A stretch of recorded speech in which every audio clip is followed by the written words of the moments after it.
gusto ko lang tanungin, ngayon na mismo, lahat ba may sakit na? Lahat ba sinipon na? Lahat ba inubo na? Na talaga nga namang ang lamig na nga ng love life mo, pati ba naman ang gabi mo? Mahal. Good evening. Si Kim Chino to na medyo ngongo. Ako pa rin to, mahal. Si DJ Kim Chino, ang spicy opo mo sa radyo na kapag natikman mo. Wag muna ngayon kasi may sipon ako. Anyway, mahal, makakasama mo ko. 69 tayo. 6 to 9 p.m. Ako ang iyong makakasama kahit palyado ang ating boses. Anyway, mahal, iba yung ano ngayon, parang iba yung mga variant na kung saan hindi kinaya ng vitamin C ko. Siguro dahil na rin sa mga pinagagawa ko sa buhay, oo. Pero anyway, tuloy-tuloy lang. Kahit magpapasko, kami po ay talaga nga namang nagtatrabaho pa rin at gustong makasama kayo, mga kabisyo, mga mahal.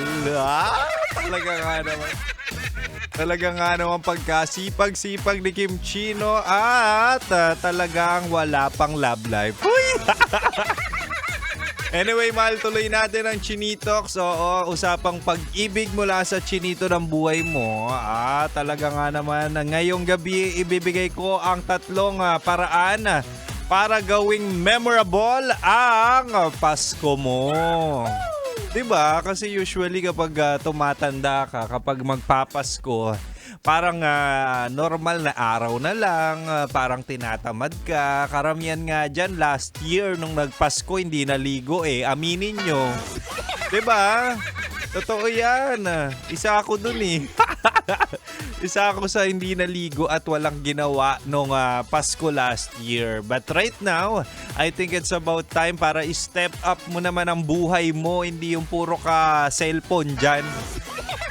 Diba? Wala ka nang love life, wala ka nang kasiyahan sa katawan, might as well gawin nating pangmalakasan ang Pasko mo. Ito na, mahal. Una, para maging memorable ang Pasko, ay talaga nga namang gumawa ng first time moment. Ano yung first time moment? Pwedeng for the first time, kunwari 30 ka na, 30 ka na, for the first time, magpakilala ka naman ng jowa mo. Diba? Kapag sa Pasko, pakilala mo naman sa magulang mo. Ano pa yung mga unang beses? Pwedeng unang beses, magluto ka naman. Hindi yung puro nanay o tatay mo ang nagluluto. Ikaw naman, kumilos ka, di ba? Magluto ka ng itlog. Ano ba yung mga spaghetti? Madali lang naman yung spaghetti, di ba?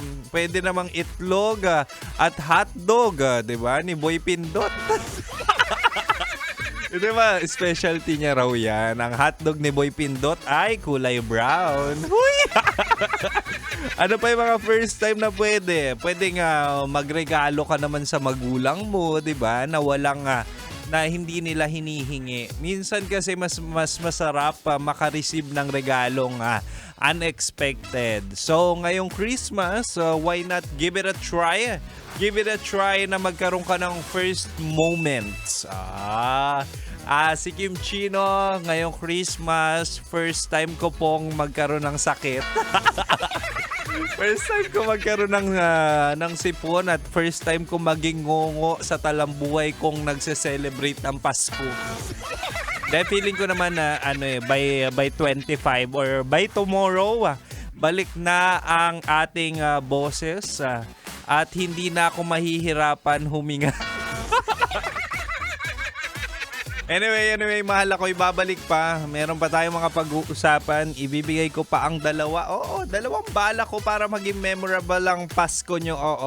But for now, balik muna tayo sa rock and music. At dito ka lang, mahal. Dito ka lang sa 90.7 Love Radio. Kailangan pa bang i-memorize yan? Basic. Kabisyo na.